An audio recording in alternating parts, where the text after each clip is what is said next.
भारत ने जो आदेश दिया था उसका अनुसरण किया गया। 41 राजनयिकों को कनाडा ने वापस बुला लिया। बिल्कुल, और कनाडा को ये करना ही था क्योंकि भारत ने वियना कन्वेंशन के तहत ही ये कार्रवाई उठाई। अच्छा। कनाडा का तो उन्होंने सर रेत में दबो दिया है। बिल्कुल दबो दिया है। हाँ। यही जिंदा कौमों की अलामत होती है। अच्छा। कि जब वो आवाज बुलंद करती हैं, जब वो कशकोल तोड़ती हैं, मजबूत होती हैं, तो फिर दुनिया उनकी हमायत भी करती है और उनके हाँ में हाँ भी मिला। और कनाडा और भारत के दरमियान सिफारती कशीदगी शिद्दत इख्तियार कर गई है। कनाडा ने भारत से अपने 62 में से 41 सिफारतकार वापस बुलाने का ऐलान कर दिया है। और ये है कि कनाडा ने अपनी 41 डिप्लोमेट्स वापस बुलानी है। इसके ऊपर उन्होंने ये भी कहा है, जो उनकी फॉरेन मिनिस्टर है, कि जनाब हमारे पर बड़ा दबाव डाला गया, बड़े प्रेशर था वगैरह। कनाडा के 40 डिप्लोमेट्स को कहा कि गेट आउट फ्रॉम इंडिया। इतनी बड़ी पावर कनाडा बोल नहीं रहा। क्यों बोले? पूरी कौम जो है वो मोदी के साथ खड़ी है, पूरी दुनिया वेस्ट खड़े है। भारत ने ये बोला था कि भाई हमारे जो डिप्लोमेट्स हैं कनाडा में वो तो बहुत कम है, हमारे 21 हैं, 20 या 21 हैं, तुम्हारे यहाँ पे 62 बैठे हैं दिल्ली में, तो ऐसा क्यों है? पैरिटी होनी चाहिए। ये पहले खुजली और खाज की जो प्रॉब्लम थी कनाडा को हुई थी, उन्होंने एक निकाला, भारत ने अब निकाल दिया टोटल 42। 41 जो अभी आज निकले, एक जो पहले निकाला था, reciprocal activity, diplomatic reciprocal activity. दोस्त आज वो अपनी पॉलिसी, आपको लगता नहीं कि वो आज़ाद बना रहा है? वो अगर कनाडा के जो कन्फ्लिक्ट चल रहा है, सिखों का मामला चल रहा है, वो तो वहाँ से डिप्लोमेट्स को भी जो सा वो निकाल रहा है अपनी मर्जी से। जब इंडिया ने बोला कि 41 निकालो, तो कनाडा ने पता क्या बोला कि हम ठीक है, हम इसकी जवाबी कार्रवाई नहीं करेंगे क्योंकि हम इस मामले को बढ़ाना नहीं चाहते। तो Canada has taken a step back. Canada pressure में आ गया। भारत ने बोला निकालो, सबको निकालो, सबको निकालो, तो फिर कनाडा ने बोला यार ये तो बाजी उल्टी पड़ गई।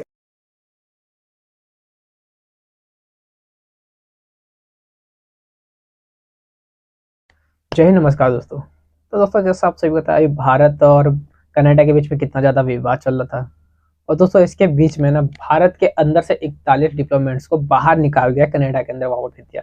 और तो ये करने के बाद ना वहाँ ट्रूडो की तो हालत ख़राब हो गई, उसके तो होश उड़ गए कि अभी 41 के अभी और भी किए जाएंगे। तो इसके जवाब में ट्रूडो ने कोई भी कार्रवाई नहीं की, क्योंकि उनको पता है कि जितना ज़्यादा आप बात आगे बढ़ाएंगे उनकी हालत और पतली हो जाएगी। क्योंकि भारत तो देखो छोटा मोटा रहा नहीं, अब भारत के बाद बहुत ज़्यादा पावरफुल है, बहुत ज़्यादा अच्छी कंडीशन है उनकी, जीडीपी काफ़ी अच्छी है। तो ट्रूडो ने ज़्यादा आगे इसको चीज़ को बढ़ाया नहीं। तो दोस्तों इस बारे में उधर की मीडिया क्या कहते हैं, चलिए आइए देखते हैं। इंडिया की बहुत बड़ी विन है। कनाडा इस वक्त दुबक के चुप करके बैठा है। ट्रूडो जब तक प्राइम मिनिस्टर नरेंद्र मोदी से माफी नहीं मांगेंगे तब तक जो है इंडिया शांत नहीं बैठेगा। और इस वक्त जो है इंडिया ने इतने बड़े मुल्क कनाडा को दबोच लिया है। देखें, अब इंडिया जो है वो नॉर्मल मुल्क नहीं रहा। अच्छा, आप सोचेंगे वो क्यों? क्योंकि वो दुनिया की चौथी बड़ी इकोनॉमिकली पावर बन चुका है। ठीक है। अगली बात रहेगी, इंडिया जमहूरियत के एतबार से दुनिया का 1 नंबर पे मुल्क है। ठीक है। जहाँ पे आज तक किसी फौजी आमर ने, कौम जो है वो मोदी के साथ खड़ी है, पूरी दुनिया वेस्ट खड़े है। उसके बाद ये भी आपने देखा G20 हुई है। G20 का क्या, उसका मैसेज क्या था? हाँ। उसका मैसेज क्या मैसेज था? यही मैसेज था कि आज वो भारत नहीं है जिसके ऊपर जो है ना जो मर्जी चढ़ दौड़ेगा। सही बात है। इस वजह से पूरी दुनिया को उसकी आवाज़ पे लब्बैक कहना पड़ेगा। पूरी दुनिया लब्बैक कह रही है। अच्छा। इस वजह से कनाडा जो है दुम दबा के बैठा है। कनाडा का तो उन्होंने सर रेत में दबो दिया है। बिल्कुल दबो दिया है। हाँ। यही जिंदा कौमों की अलामत होती है। अच्छा। कि जब वो आवाज़ बुलंद करती हैं, जब वो कशकोल तोड़ती हैं, मजबूत होती हैं, तो फिर दुनिया उनकी हमायत भी करती है और उनके हाँ में हाँ भी मिलाती है। हाँ। ठीक है, यही वजह है कि आज इंडिया जो है उसकी बात हर बंदा सुन रहा है। सही इसी तरह हम अपनी रियासत को देख लें जी, अपनी बात कर लेते हैं। हाँ। यहाँ पे आप देखें कौन सी एक्सरसाइज हो रही है। अभी तक किसी को पता चल रहा है कि यहाँ पे मार्शल लॉ है या जमहूरियत है? नहीं, कंफ्यूज है टोटली। दूसरी बात यह है, यहाँ पे कितने सूबे हैं? इंडिया के कितने सूबे हैं? 28 स्टेट्स हैं और यहाँ पे 4 सिर्फ। ये है कि कनाडा ने अपनी 41 डिप्लोमेट्स वापस बुलानी है। इसके ऊपर उन्होंने ये भी कहा है, जो उनकी फॉरेन मिनिस्टर है, कि जनाब हमारे पर बड़ा दबाव डाला गया, बड़े प्रेशर था वगैरह वगैरह। लेकिन उसके निकालने की वजह ये थी कि उसके बाद फिर वो कह दिया गया था कि जनाब चले, इस वक्त तक तो जो है ये छूट है, ये जाहिर डिप्लोमेटिक वे में आपके बहुत सारी ऐसी होती हैं जिसमें आप कर सकते हैं, लेकिन फिर उसके बाद एक टाइम लिमिट वो थी कि उसके बाद फिर कुछ भी हो सकता था। हाँ जी, इंडिया कुछ भी कर सकता था, कहता अच्छा तुसी नहीं करे, उन्होंने फिर असी कर देने। तो ये जो है सिचुएशन रही। और हुआ ये है कि थर्सडे को कनाडा फॉरेन मिनिस्टर जो हैं उन्होंने ये कंफर्म किया है कि many Canadian diplomats जो हैं and our dependents in India have now left the country। और मुझे हैरानी इस चीज की हुई कि जो डिप्लोमेट्स गए हैं कैनेडियन, उसमें 41 अगर डिप्लोमेट्स गए हैं तो उनके साथ उतने ही उनके डिपेंडेंट्स 41 डिपेंडेंट्स भी थे। अब अगर बोला था ना कनाडा को, भारत ने ये बोला था कि भाई हमारे जो डिप्लोमेट्स हैं कनाडा में वो तो बहुत कम है, हमारे 21 हैं, 20 या 21 हैं, तुम्हारे यहाँ पे 62 बैठे हैं दिल्ली में। तो ऐसा क्यों है? पैरिटी होनी चाहिए।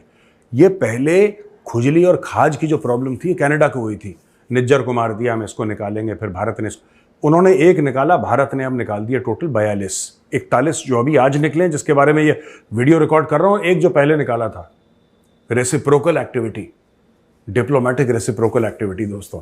तो अब स्टोरी क्या है मैं आपको बताता हूं कि 10 अक्टूबर की उनको टाइमलाइन दी थी, लेकिन फिर कनाडा बात कर रहा था कि नहीं यार ये नहीं वो नहीं।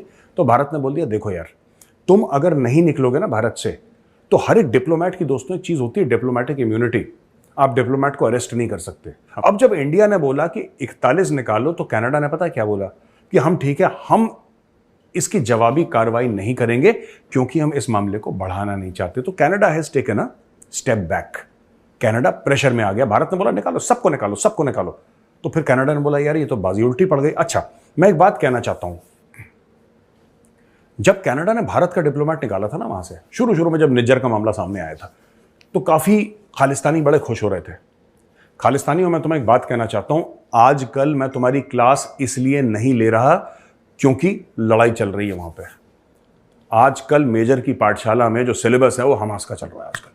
तो तुम अभी बचे हुए हो, तुम ये मत सोचना ज्यादा देर बचे रहोगे, हफ्ते 10 दिन में मैं वापस तुम्हारे पास आऊंगा, ठीक है। और ये भी थोड़ी सी नाराजगी भी दिखाई कि ये अच्छा तरीका। मसला ये है कि जिस तरीके से आपने वो वाला मसला लाके पार्लियामेंट में ट्रूडो सामने, बड़े हम फैन ट्रूडो के, और बाद में पता ही चला कि की करते फिर देने वो, लेकिन उनको बड़ा टफ टाइम जो है वो मिला है अपनी कंट्री में भी, और देखें इलेक्शन में उनके साथ क्या होता है। लेकिन वो उन्होंने पहले एक ऐसा इशू उठा दिया जो कि डिप्लोमेटिकली आपस में जो है उसको पहले बातचीत होनी चाहिए थी, उसके बाद फिर जाहिर है कि फिर तो मामला तो इंडिया ने तो ऐसी की तैसी करके रख दी। वो हमने देख रही बताई कि फिर क्या क्या कुछ हुआ है। यहाँ पे आए दिन जब भी कोई मसला आता है फौरन जो है ना वो अपना दहशतगर्दी के धमाके हो जाते हैं। हाँ।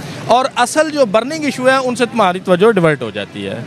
यहाँ पे लोगों को बंद किया जाता है। जो भी आवाज़ आप बात कर रही हैं, ठीक है, अल्लाह करे आप इसी तरह बात करती रहें, अपने तरीके से जो है ना वो लोगों को शऊर देती रहें। एग्जैक्टली अवेयरनेस है, बिल्कुल हम तो अवेयरनेस फैला रहे हैं कि दुनिया कहाँ पर चलेगी, दुनिया की पॉलिटिक्स कितनी स्ट्रांग होगी, दुनिया इतने बड़े बड़े मुल्कों से पंगे जो ले रहे हैं उसको दबोच रही है, उसको कहते हैं पाँव के बल, जो घुटनों के बल गिरा रही है, लेकिन हम चुप हैं, हम नहीं बोलते। हम इस वजह से चुप हैं क्योंकि हमने पिछले 75 साल से लोगों को गुलाम ही बनाया हुआ है। गुलामों वाला हम उनके साथ सलूक करते हैं। अच्छा, ठीक है। इसके ना तो पता चलता, वो नरेंद्र मोदी ने कहा था कि मुझे तो समझ नहीं आती कि पाकिस्तान में बात किससे करनी है। ये बात उनकी बड़ी मशहूर है। किससे बात करें? आज हम भी यही बात कहते हैं कि पाकिस्तान जो है वो आईजी को बुलाती है हाईकोर्ट, वो कहता है जी मुझे नहीं पता ये काम कैसे हो गया।